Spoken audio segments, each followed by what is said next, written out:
Serbisyon para sa Pilipinas. Hello, good morning. Okay na? Okay, sige. Mga kababayan, Assalamualaikum warahmatullahi wabarakatuh.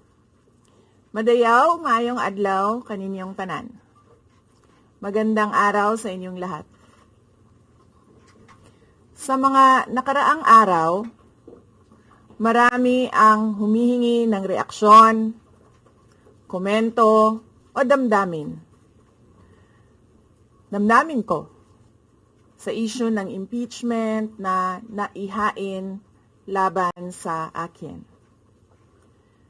Sa kabila ng aking mga naging pahayag ukol sa planong impeachment sa mga nakaraan na buwan, ang tanging masasabi ko na lamang sa puntong ito ay God save the Philippines. Bukod dito, nais ko na lang ipaabot ang aking taus-pusong pasasalamat sa mga kababayan na patuloy na nagdarasal, sumusuporta, nagtitiwala, at patuloy na nagmamahal sa akin. Manalig kayo dahil sa taong bayan ang tagumpay. Syukran. I know, right? Braille. 3 questions, no follow-up. Okay. Oh. Ay, ayoko na. I'm okay. Oo.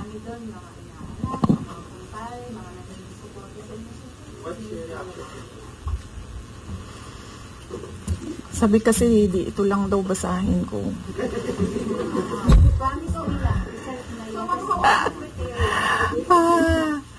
We've already started preparing the moment Franz Castro announced the impeachment plans, which was November of 2023. So November of 2023, there were already lawyers doing their work for the impeachment. So we leave it to the lawyers. Last question.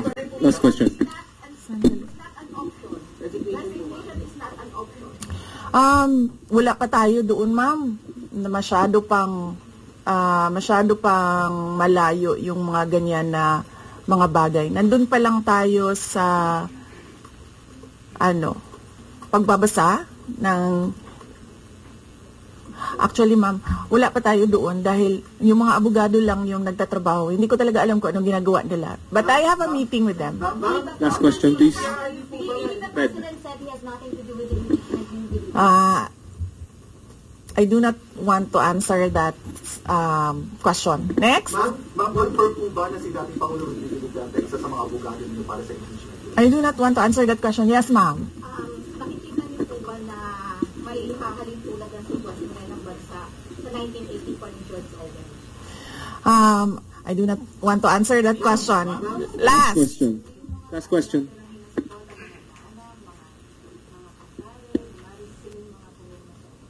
Paniwala ko lang, no, if you have to explain or defend your signature in a yes petition for impeachment, then you feel that you have done something wrong. Kasi kung wala ka namang ginawang mali, bakit mo i-defend yung pirma mo? Thank So you. yun yung paniwala ko. Ma'am, naniniwala po ba kayo na may gumalaw po for the impeachment? May gumalaw po na parang money for... I do not want to answer that question. Yes. Endorsing senators, lalo na po sa PDP slates, especially that may possibility na mag-overlap yung free trial sa next month. Hindi pa namin napapag-usapan kung ano yung gagawin ko for the upcoming campaign and election. Pero nasabi ko na noon na patuloy yung trabaho namin, and isa sa mga trabaho namin ay gusto namin tumulong sa Commission on Elections in voter education, particularly yung wag mo ibenta yung boto mo, wag gumamit ng dahas during campaign and election day, yung mga ganon. Ma'am, payo niyo lang po sa ating mga kababayan sa nangyayari po ngayon sa ating bansa. Yes, sabi ko nga kanina sa statement ko sa ating mga kababayan na patuloy na sumusuporta, nagmamahal, nagdarasal, napakahalaga nun, ay manalig lang sila dahil sa taong bayan ang tagumpay.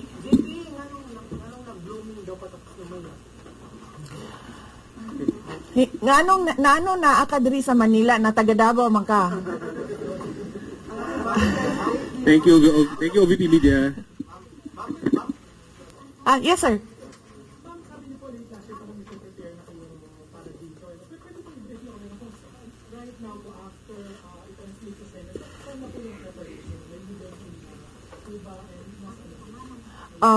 Well, may meeting kami mamayang hapon dahil nag-meeting sila kahapon. Hindi ako sumali, so merong briefing, legal briefing mamaya ang mga lawyers. So I will know more this afternoon.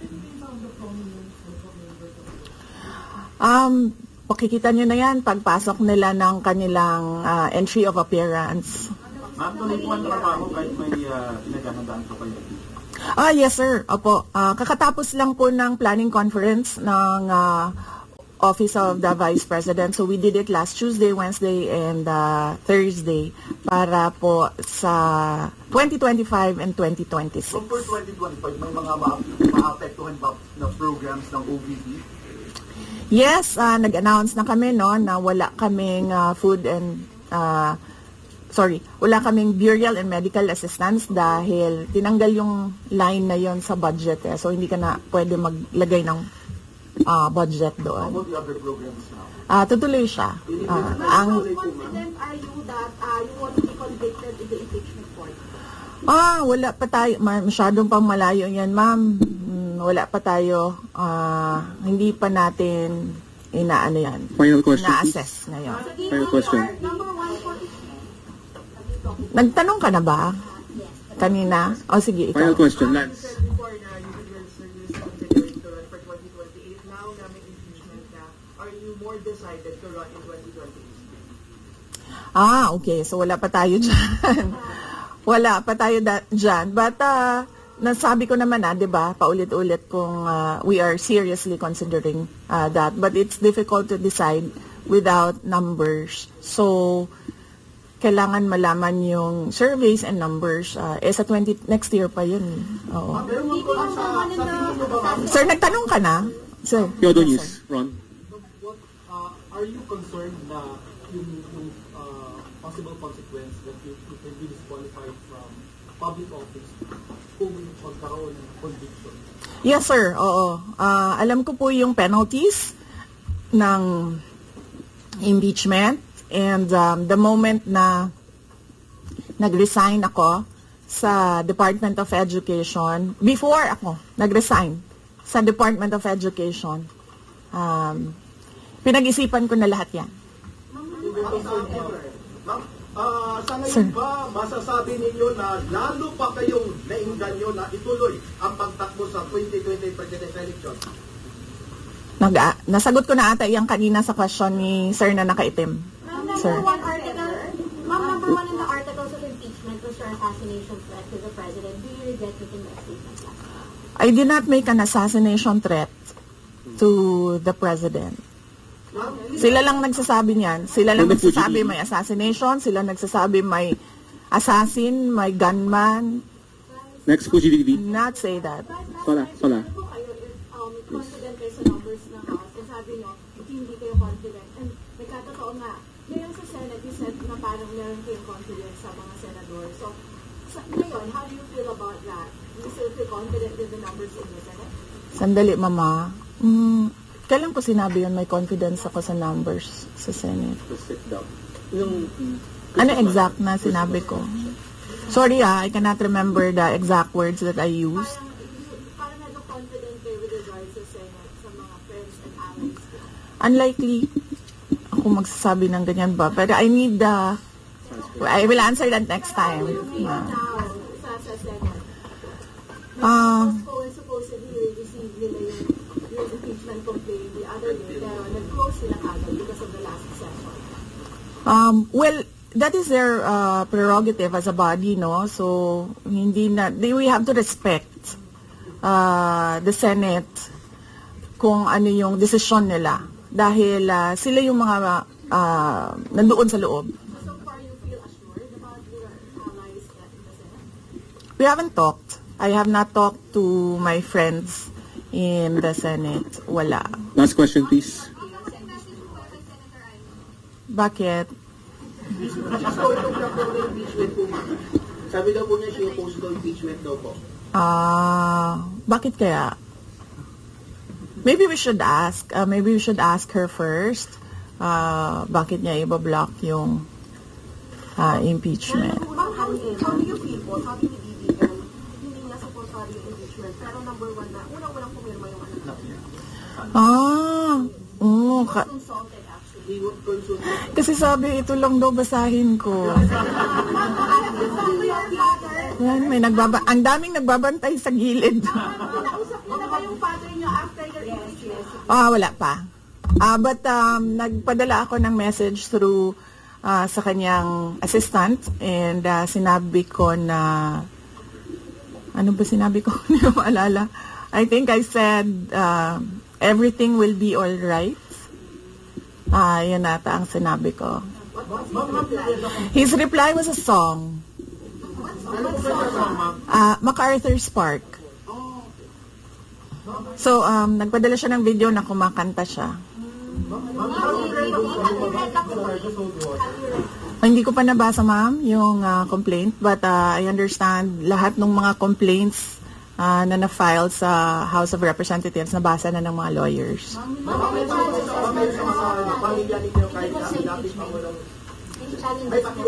Sandali, Sarah. What's wrong, Bowie? Ang preparation, challenges sa preparations, well, so far wala naman. Wala naman kaming na-overwhelm kami kasi ang daming mga lawyers na nag-signify na tutulong sila sa defense. So, ngayon ay pinag-uusapan on how to go about it na makuha lahat ng kanilang commitment of support at makatulong din sila sa pag-iisip kung ano yung gagawin sa defense. Harleen Delgado, ABS-CBN. Harleen, ABS. Nagtanong ka na, ma'am? Wala pa, ma'am. Sige, ma'am.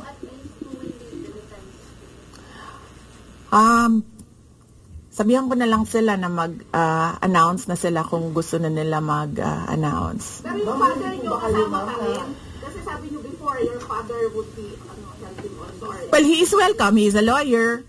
So he is welcome to give his advice, input in the defense.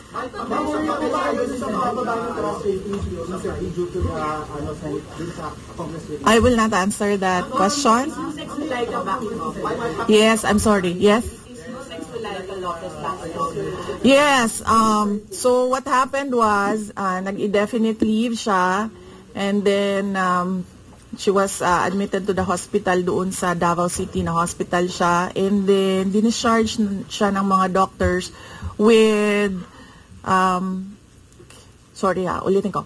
Si Yusek Zulaika Lopez, nag-indefinite leave siya after nung sa veterans hospital admission niya. Umuwi siya Davao, and then na-hospitalize siya doon. And then sabi ng doctors niya, we will discharge you but you have to come back ngayon ata, February, for further tests. And then bumalik siya for 1 day dito. Noong January, bumalik siya for 1 day dito sa Office of the Vice President, and she said na mag-leave siya for 2 months. And then I said yes, take the time that you need for your health. And then after a week, bumalik siya. Noong January, after a week, bumalik siya dito, and then she said hindi ako mag-leave. So sabi ko, okay, welcome back.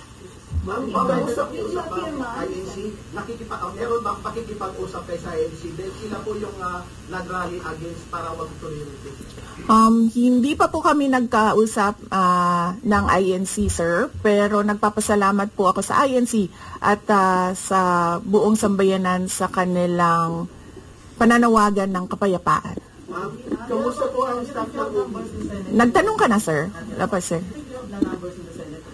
Hindi ko masabi yan ngayon, sir. Wala pa kami dyan. Ma'am, Miss Iz. Nagtanong ka na, ma'am, wala pa. Miss Iz.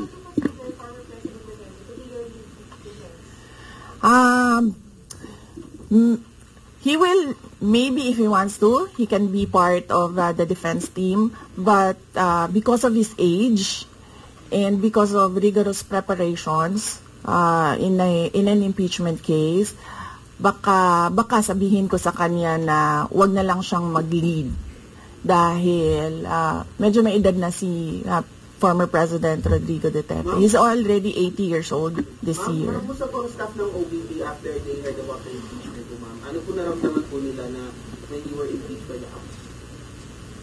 Ano po naramdaman ng staff ng OBP? Are they sad?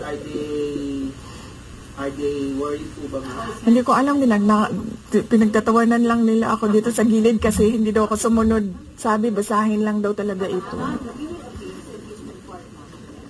Ha? Okay. Kung pwede namang hindi, and I understand, pwede naman. Hindi na. Oo. Kasi baka ma-intimidate lang sila lahat sa presence ko doon. May mga plano po ba kayo para itulak ang pag-audit, lalo na po sa mga kongresista natin na ginagamit ang pera o pondo ng gobyerno para ipagdakto against you? Hindi ko na muna sagutin yung tanong na yan ngayon, ma'am. Doon muna tayo sa God Save the Philippines. Mika, orders. Dissuade or encourage your supporters in case they go to the street to rally? Sa panahon ngayon, ma'am, na sobrang mahal ng presyo ng mga bilihin, lalong-lalo na ng pagkain, sasabihin ko sa mga supporters sa taong bayan na unahin muna nila ang trabaho and negosyo nila kesa sa mag-rally sila sa mga daan. Dahil marami o lahat tayo breadwinners. So merong mga bata o merong mga kapamilya na nagdedepende sa atin. At tayo naman ang social media capital ng buong mundo. Kung gusto talaga nilang magsalita at tumulong, doon na lang sila sa social media kung saan nakakatrabaho pa rin sila. Pero nagagawa nila kung ano yung nararamdaman nila na gusto nilang gawin. At yun ay magsalita at marinig sila ng taong bayan at ng mundo. Mika Flores, orders. Are you not confident that you have enough allies to avoid a convention in the Senate after Hindi ko pa naisip yan, sir. I've not counted numbers of votes in the Senate, so we are not there yet. We are still, the legal team is still in the preparation of the defense and what we will do moving forward.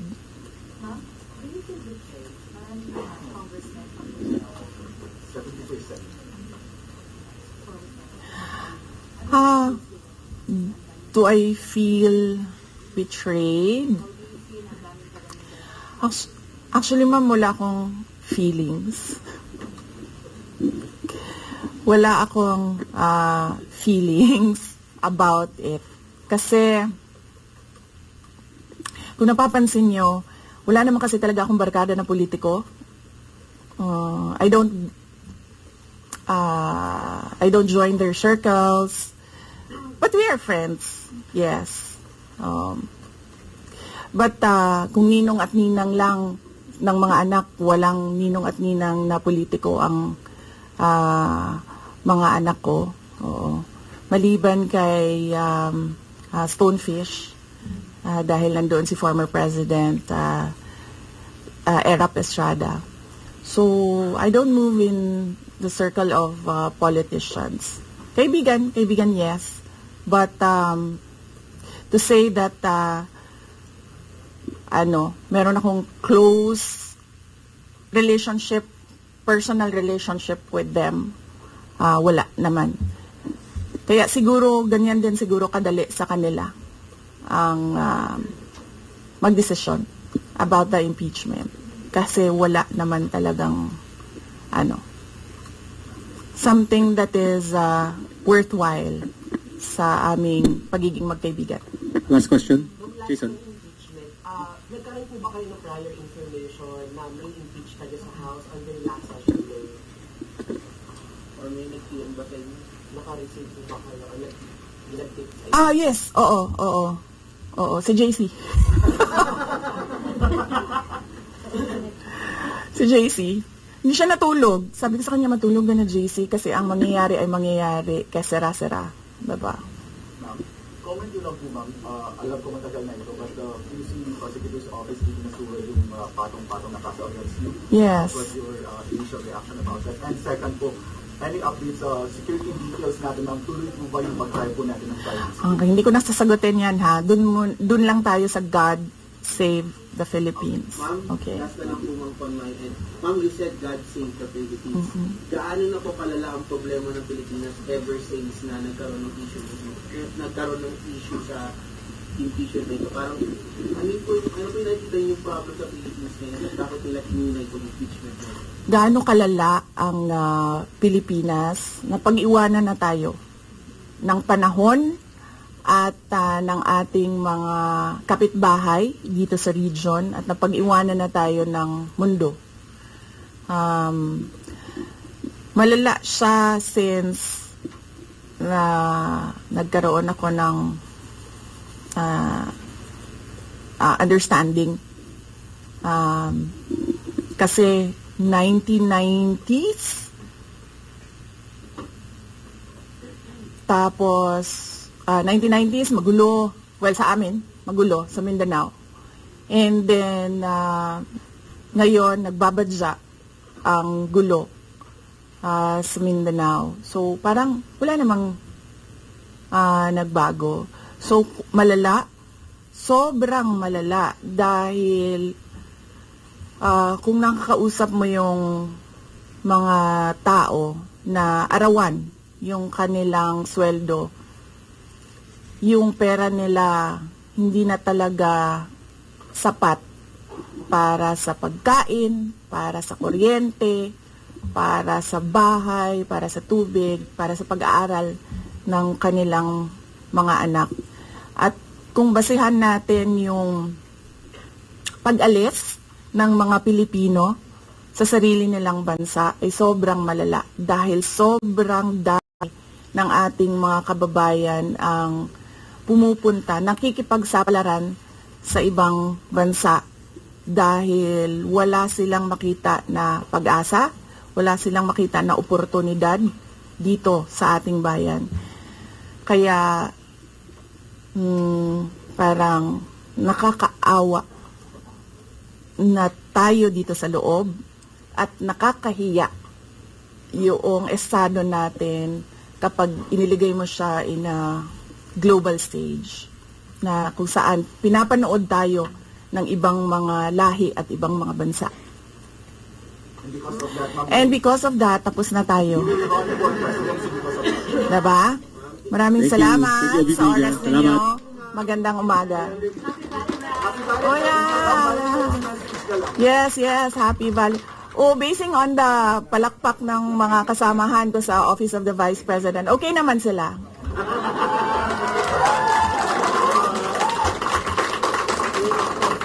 At mga Lenny supporters pa yan tingnan mo, pero pumapalakpak sila sa akin. No, Valentine's? Yes, Valentine's. Alam nyo, mas masakit pa ang maiwanan ng boyfriend o girlfriend kesa ma-impeach ka ng House of Representatives.